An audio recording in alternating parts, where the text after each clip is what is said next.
Assalamualaikum warahmatullahi wabarakatuh.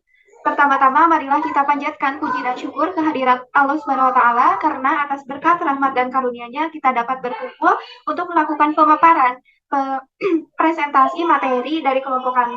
Salawat serta salam semoga tetap terlimpah curahkan kepada Nabi Muhammad SAW, tak lupa kepada para keluarganya, para sahabatnya, para tabi'in tabiatnya, dan kita selaku umatnya sampai akhir zaman. Amin ya rabbal alamin. Sebelum melanjutkan kepada pemaparan materi, izinkan kami untuk berterima kasih terlebih dahulu kepada Bapak Anwar Taufik Rahmat, SPD MPD, selaku dosen pengampu mata kuliah Pendidikan Agama Islam, dan juga tidak lupa kami ucapkan terima kasih kepada rekan-rekan yang sudah berkenan untuk menyaksikan video pembahasan dari kelompok kami ini. Adapun yang akan dibahas oleh kelompok kami yaitu mengenai budaya dan sejarah perkembangan Islam. Nah, sebelum mulai ke materi juga, izinkan kami untuk memperkenalkan diri terlebih dahulu. Perkenalkan kami dari kelompok 5 dengan anggota 4 orang, yaitu yang pertama saya sendiri, Triuliani dengan NPM 223403090. Kemudian ada Dila Sahira dengan NPM 223403014. Ada Rizka Ratnasari dengan NPM 223403086. Dan ada Indri Restiani dengan NPM 223403092. Nah, adapun topik yang akan kami bahas yaitu bisa di next. Nah, yang pertama ada budaya dalam pandangan Islam, kemudian ada sejarah dan kebudayaan Islam pada masa Nabi, kemudian ada masa Khulafaur Rasyidin, kemudian ada masa Bani Umayyah. Yang kelima ada masa Bani Abbasiyah, kemudian yang keenam ada setelah kehancuran dinasti Abbasiyah, dan ketujuh ada penjelasan mengenai Islam di Indonesia. Sebelum masuk ke materi pertama, ada pendahuluan materi terlebih dahulu. Jadi, sejarah merupakan suatu rujukan yang sangat penting untuk mewujudkan masa depan yang lebih baik. Berkaitan dengan itu, kita bisa mengetahui kejadian-kejadian yang terjadi pada masa lampau, terutama bagi umat Islam. Perkembangan Islam pada masa Nabi Muhammad SAW melalui berbagai macam cobaan dan tantangan yang dihadapi untuk menyebarkannya. Namun pada gilirannya, Islam mampu menjadi sentral peradaban dunia pada masanya. Melalui sejarah tersebut juga bisa menanamkan cinta kita terhadap agama Islam dan senantiasa selalu taat beribadah, dan juga selalu melaksanakan perintah-perintahnya dan juga menjauhi larangannya. Nah, langsung saja ke pemaparan materi pertama, yaitu pemaparan mengenai budaya dalam pandangan Islam dan sejarah dan kebudayaan Islam pada masa Nabi, yang akan disampaikan oleh Indri Resbiani. Kepada Indri Resbiani dipersilakan.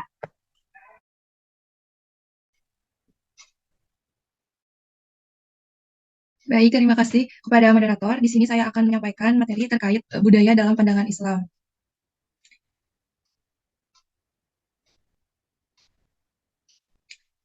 Yang pertama, mana budaya? Budaya secara bahasa atau berasal dari bahasa Sanskerta, yaitu budaya. Kata budaya itu sendiri merupakan bentuk jamak dari budi, yakni segala sesuatu yang berkaitan dengan budi dan juga akal manusia.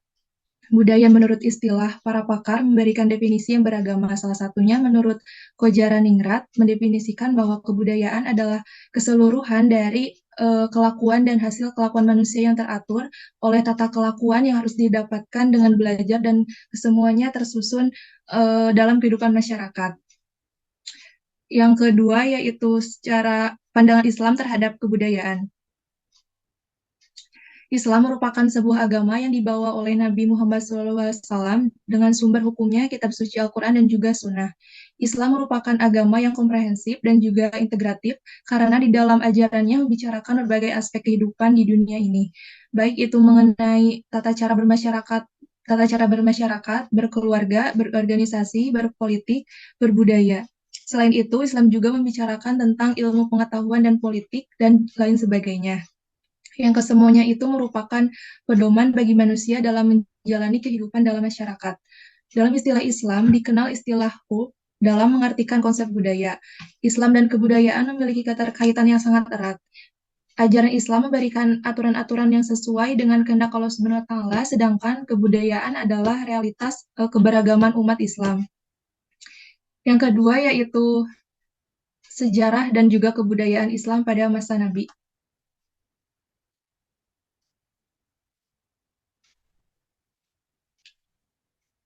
Yang pertama yaitu keadaan Mekah sebelum Nabi Muhammad lahir.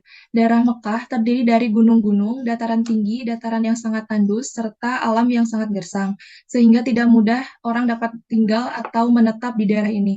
Oleh karena itu, di daerah Semenanjung ini tidak dikenal dunia pada waktu itu. Kemudian, setelah Nabi Muhammad SAW lahir, di tempat tersebut barulah orang mulai mengenal tempat itu. Kondisi bangsa Arab sebelum kedatangan Islam masih diwarnai dengan penyembahan berhala sebagai Tuhan, yang dikenal dengan istilah paganisme. Mereka juga dikenal sebagai masyarakat yang memiliki perilaku buruk seperti suka mabuk-mabukan, berjudi, dan juga berzina. Lalu yang kedua yaitu keadaan Mekah setelah Nabi Muhammad lahir. Nabi Muhammad dilahirkan pada tanggal 12 Rabiul Awal, tepatnya tanggal 20 April tahun 571 Masehi di kota suci Mekah. Awal kenabiannya dimulai ketika beliau bertahanus atau menyepi di Gua Hira. Kemudian, sebagai akibat dari keprihatinan beliau melihat keadaan bangsa Arab yang menyembah berhala, di tempat inilah beliau menerima wahyu yang pertama, yaitu surat Al-Alaq ayat 1-5. Dengan wahyu yang pertama ini, maka beliau telah diangkat menjadi nabi utusan Allah dan saat itu Nabi Muhammad belum diperintahkan untuk menyeru kepada umatnya. Setelah turun wahyu kedua, yaitu surat Al-Mudassir ayat 1-7, Nabi Muhammad diangkat menjadi Rasul dan disuruh menyeru kepada umatnya. Periode yang ketiga yaitu periode Mekah. Ada 3 cara yang dilakukan Nabi Muhammad dalam menyebarluaskan agama Islam, yaitu yang pertama, secara rahasia. Pada tahap ini, Nabi menyampaikan hanya kepada kalangan keluarganya sendiri dan juga teman terdekatnya. Lalu yang kedua, secara semi rahasia. Ia menyebarkan agama Islam dalam ruang lingkup yang lebih luas, termasuk Bani Muthalib dan juga Bani Hasyim. Yang ketiga yaitu secara terang-terangan. Ia berdakwah secara terang-terangan ke segenap lapisan masyarakat, baik kaum bangsawan maupun hamba sahaya. Ketiga tahapan dakwah ini dilakukan Nabi selama kurang lebih 13 tahun. Yang keempat yaitu periode Madinah. Nabi Muhammad kemudian meletakkan dasar-dasar bermasyarakat Islam di Madinah dengan cara yang pertama yaitu mendirikan masjid, lalu mempersatukan dan juga mempersaudarakan kaum Ansor dan juga kaum Muhajirin. Lalu yang ketiga, perjanjian saling membantu antara sesama kaum muslimin dan juga bukan muslimin. Lalu yang keempat, meletakkan dasar-dasar politik, ekonomi, dan sosial untuk masyarakat baru. Lalu yang kelima, mengadakan perjanjian dengan seluruh penduduk Madinah, baik yang sudah masuk Islam maupun yang belum masuk Islam. Sekian dari saya kembalikan kepada moderator. Baik, terima kasih kepada Indri Restiani yang telah memaparkan materi yang tentunya akan menambah pengetahuan kita baik mengenai keadaan Islam pada masa sebelum lahirnya Nabi Muhammad sampai dengan setelah lahirnya Nabi Muhammad dan juga sampai ke Nabi Muhammad setelah hijrah ke Madinah. Nah, untuk pemaparan selanjutnya yaitu mengenai masa Khulafaur Rasyidin dan juga masa Bani Umayyah yang akan disampaikan oleh Dila Sahira. Kepada Dila Sahira dipersilakan. Oke, baik. Terima kasih kepada moderator yang telah memberikan kesempatannya. Di sini saya akan membahas mengenai masa Khulafaur Rasyidin. Yang pertama ada masa Abu Bakar. Nah, masa Abu Bakar ini terjadi pada tahun 11 sampai 13 Hijriah atau 632 sampai 634 Masehi, sekitar 2 tahun 3 bulan. Nah, setelah Rasulullah wafat, pemerintahan Islam dilanjutkan oleh Abu Bakar sebagai khalifah. Dalam menjalankan roda pemerintahannya, Abu Bakar mengeluarkan beberapa kebijakan dalam berbagai bidang, diantaranya seperti di bidang politik, di bidang ekonomi, kemudian di bidang keagamaan. Lanjut, yang kedua yaitu ada masa Umar bin Khattab yang terjadi pada tahun 13 sampai 23 Hijriah atau 634 sampai 644 Masehi, yaitu sekitar 10 tahun 6 bulan. Nah, menjelang wafatnya Abu Bakar menunjukkan Umar bin Khattab sebagai penggantinya. Adapun beberapa bidang yang terrealisasikan pada masa Umar bin Khattab, diantaranya yaitu bidang politik, bidang militer, dan bidang ekonomi. Selanjutnya, masa Utsman bin Affan, yaitu sekitar 23 sampai 35 Hijriah atau setara dengan 644 sampai 656 Masehi, yaitu sekitar 12 tahun lamanya. Nah, setelah Umar bin Khattab wafat, suara mayoritas menghendaki dan mendukung Utsman bin Affan. Pemerintahnya ini berjalan selama 12 tahun, namun pada masa kepemimpinannya ini banyak terjadi konflik, huru-hara dan fitnah yang membawa kepada kematiannya. Meskipun demikian, pada masa Khulafaur Rasyidin ini, Utsman bin Affan terdapat sejumlah program penting yang dapat dilaksanakan, diantaranya seperti membangun bendungan untuk menjaga arus banjir yang besar dan mengatur pembagian air ke kota-kota, kemudian membangun jalan dan jembatan, membangun masjid, memperluas dan merenovasi masjid Nabi di Madinah, kemudian penulisan Al-Quran. Selanjutnya yang keempat yaitu ada masa Ali bin Abi Thalib sekitar tahun 34 sampai 40 Hijriah atau setara dengan 656 sampai 661 Masehi, yaitu sekitar 4 tahun 9 bulan lamanya. Nah, setelah Utsman bin Affan meninggal, maka kekhalifahannya itu dilanjutkan oleh Ali bin Abi Thalib. Di antara peristiwa yang terjadi pada masa Ali bin Abi Thalib ini, seperti halnya pada masa Utsman bin Affan, yaitu banyak konflik terjadi, tetapi terjadi pula pemberontakan pada masa Ali bin Abi Thalib ini, yaitu Perang Jamal dan Perang Siffin. Walaupun demikian, banyak prestasi yang diraih pada masa Ali bin Abi Thalib, diantaranya yaitu memajukan dalam bidang ilmu bahasa, membenahi keuangan negara, menggantikan penjabat yang kurang konsisten, kemudian bidang pembangunan. Next. Selanjutnya yaitu pada masa Bani Umayyah. Pada masa Bani Umayyah ini didirikan oleh Muawiyah bin Abi Sufyan. Sejarah mencatat bahwa kekhalifahan Bani Umayyah diperoleh melalui kekerasan, diplomasi, dan tipu daya, tidak melalui pemilihan secara demokratis berdasarkan suara terbanyak. Kekhalifahan Bani Umayyah ini banyak diisi dengan program-program besar, mendasar, strategis, dan banyak melahirkan golongan dan aliran dalam ajaran Islam. Pada masa Bani Umayyah ini, banyak terjadi perkembangan yang sangat pesat dalam ilmu agama, ilmu umum, kebudayaan, dan peradaban. Selanjutnya, adapun nama-nama khalifah yang berkuasa pada masa Bani Umayyah, yaitu yang pertama ada Muawiyah bin Abi Sufyan, kemudian ada Abdul Malik Ibnu Marwan, kemudian ada Al-Walid Ibnu Abdul Al-Malik, kemudian ada Hisham Ibnu Abdul Al-Malik, kemudian ada Umar Ibnu Abdul Al-Aziz. Sekian pemaparan dari saya. Saya serahkan kepada moderator. Baik, terima kasih kepada Dila Sahira yang telah memaparkan materi mengenai yang tadi bahwasannya penyebaran agama Islam juga dan juga kepemimpinannya tidak hanya dilakukan oleh Nabi Muhammad, tetapi dibantu juga selanjutnya setelah Nabi Muhammad wafat juga dilanjutkan oleh para Khulafaur Rasyidin dan juga masuk ke masa dinasti. Kemudian ada penjelasan mengenai masa Bani Abbasiyah dan juga setelah kehancuran dinasti Abbasiyah yang akan dijelaskan oleh Rizka Ratnasari. Kepada Rizka Ratnasari dipersilakan. Terima kasih kepada moderator. Yang selanjutnya masa Bani Abbasiyah. Dinasti Abbasiyah didirikan pada tahun 132 Hijriah atau 750 Masehi. Kekuasaan dinasti Abbasiyah berlangsung dalam rentang waktu yang panjang, yaitu selama 524 tahun dari tahun 132 sampai 656 Hijriah. Puncak kejayaan dinasti Abbasiyah terjadi pada masa Khalifah Harun al-Rasyid dan anaknya Al-Ma'mun. Akhir dari kekuasaan dinasti Abbasiyah sendiri ialah ketika Baghdad dihancurkan oleh pasukan Mongol yang dipimpin oleh Hulagu Khan. Kemajuan yang berhasil dicapai pada masa dinasti Abbasiyah terbagi menjadi dua bidang ilmu pengetahuan, yaitu bidang agama dan bidang umum. Yang pertama dalam bidang agama menghasilkan ilmu fikih, ilmu tafsir, ilmu hadis, ilmu kalam, dan ilmu bahasa. Yang kedua pada bidang umum menghasilkan filsafat, ilmu kedokteran, matematika, farmasi, ilmu astronomi, geografi, dan sastra. Yang selanjutnya setelah kehancuran dinasti Abbasiyah, berdiri beberapa dinasti. Yang pertama ada dinasti Umayyah.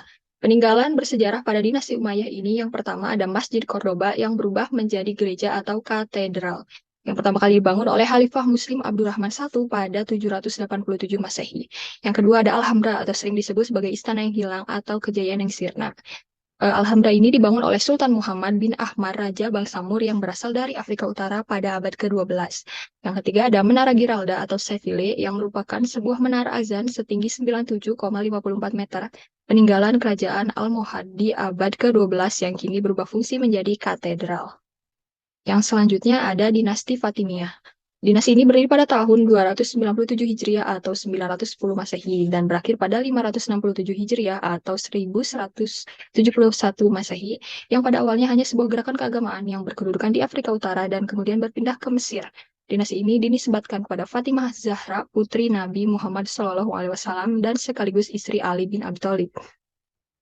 Yang kedua, dinasti Turki Utsmani. Secara formal, Utsmani memproklamirkan kemerdekaan wilayahnya menjadi suatu kesultanan pada tahun 1299 Masehi. Sepanjang sejarah, bukti Turki Utsmani ini telah terjadi 37 kali pergantian kekuasaan. Para sultan tersebut diangkat berdasarkan keturunan seperti halnya khalifah sebelumnya. Masa pemerintahan Turki Utsmani berlangsung sangat lama, yaitu dari tahun 1299 Masehi sampai 1924 Masehi.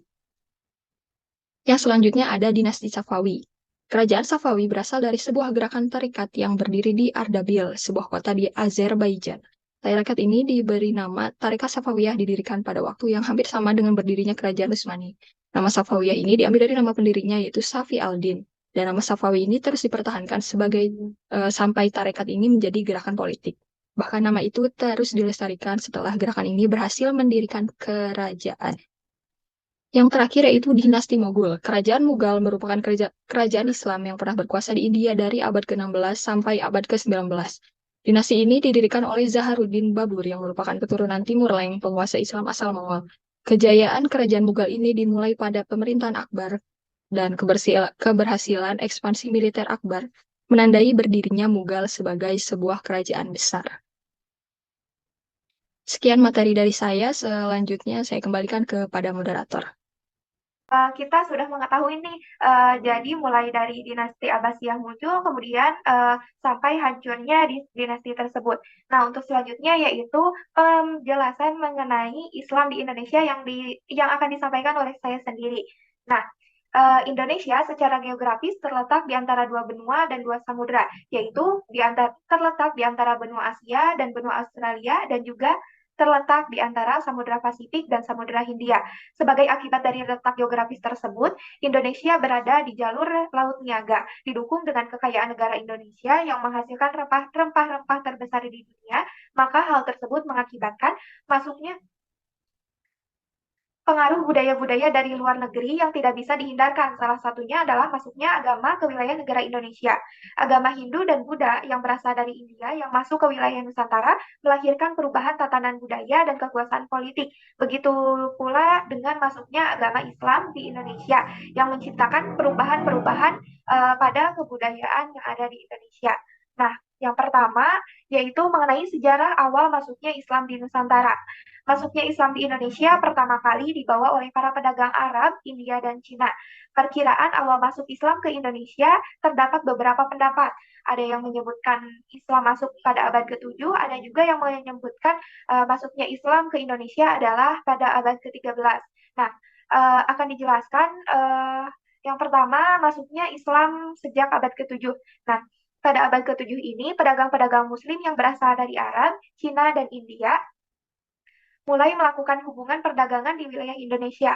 Dan pada abad ke-7 ini juga, Islam pertama kali berkembang di Timur Tengah dan dibawalah ajaran Islam ini oleh para pedagang ke Indonesia melalui hubungan perdagangan. Yang kedua, masuknya Islam sejak abad ke-13. Nah, pendapat masuknya Islam pada abad ke-13 ini didasarkan pada penemuan-penemuan bukti yang kuat, diantaranya dikaitkan dengan masa runtuhnya dinasti Abbasiyah di Baghdad, berita dari Marco Polo, penemuan batu nisan kubur Sultan Malik al-Saleh di Samudra Pasai, dan juga berita dari Ibnu Batata. Pendapat tersebut juga diperkuat dengan masa ajaran tasawuf di Indonesia. Mengenai tempat asal kedatangan Islam menyentuh wilayah Indonesia, ada beberapa pendapat, yaitu salah satunya pendapat Ahmad Mansur Surya Negara yang mengikhtisarkannya menjadi 4 teori besar, yaitu yang pertama ada teori Gujarat.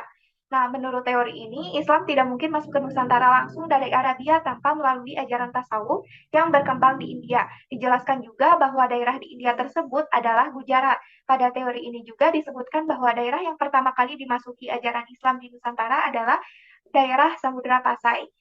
Yang kedua ada teori Makkah.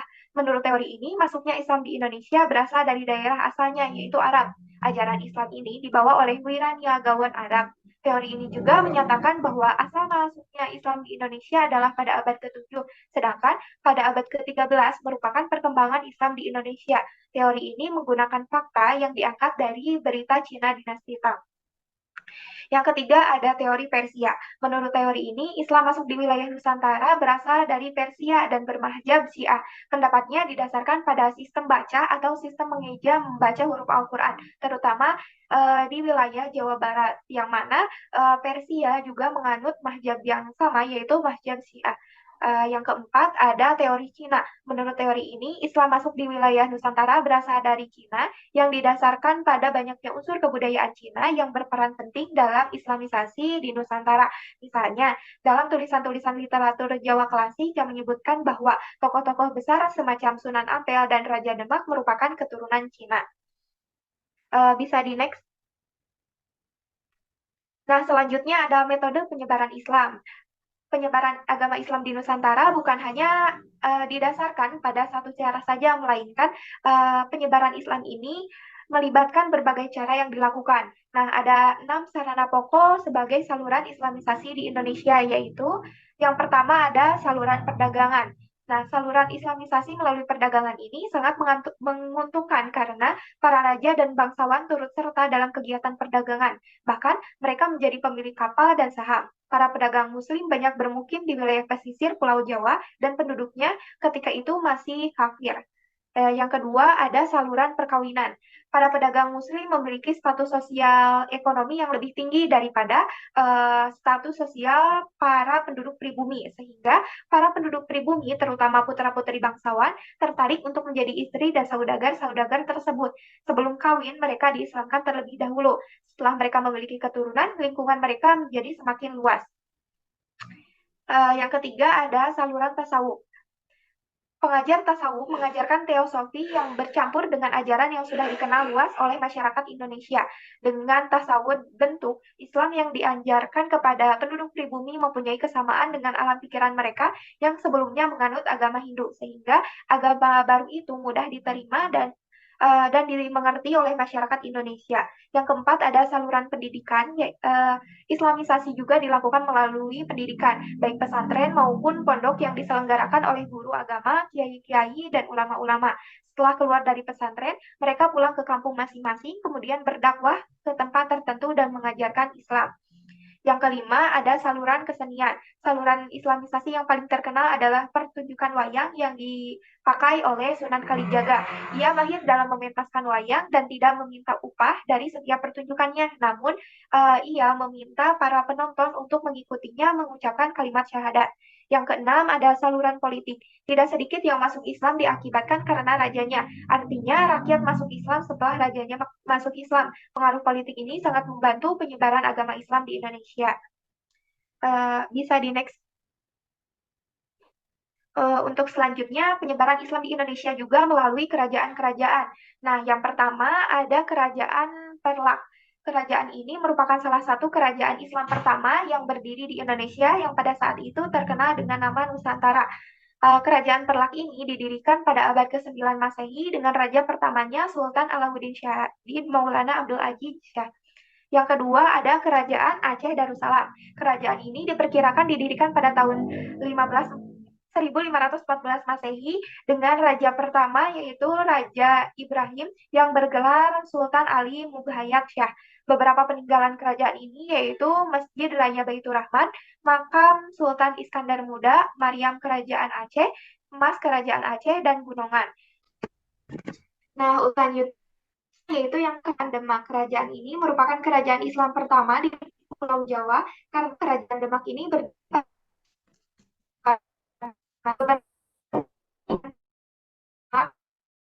Demak, toko Tatal dan Soko Guru, dan pintu geledek, kentongan, beduk, dan lain-lain. Yang keempat, di next.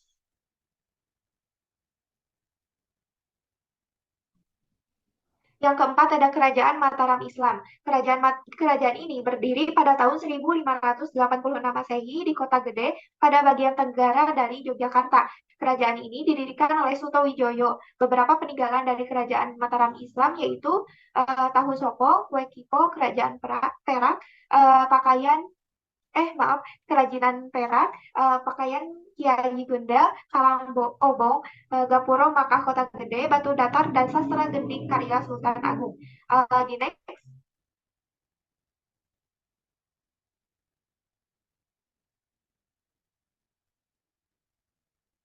Yang kelima ada Kerajaan Cirebon. Kerajaan ini berdiri pada tahun 1522 yang didirikan oleh Raden Fathahilah atau dikenal dengan sebutan dengan nama Sunan Gunung Jati. Adapun peninggalan dari kerajaan ini yaitu Masjid Jami Pangkuncen, Masjid Sang Cipto Roso, Keraton, dan lain-lain.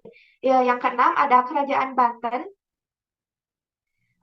Kerajaan ini didirikan oleh Sultan Hasanuddin yang merupakan anak dari Sunan Gunung Jati. Beberapa peninggalan kerajaan Islam Banten ini yaitu Istana Keraton Surosowan Banten, Istana Keraton Kaibon Banten, dan lain-lain. Dan yang terakhir ada Kerajaan Islam Banjar. Kerajaan ini berdiri pada tahun 1520 Masehi. Kerajaan pertama dari Kerajaan Banjar adalah Raden Samudra yang mendapatkan gelar Sultan Surya Nulo. Adapun peninggalan kerajaan Sultan Banjar adalah Masjid Sultan Suryan Syah.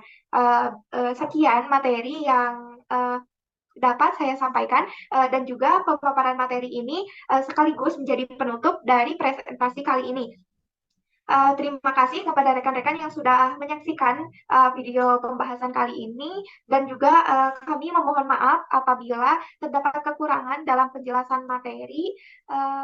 Dan juga kami juga menerima kritik dan saran dari rekan-rekan semua.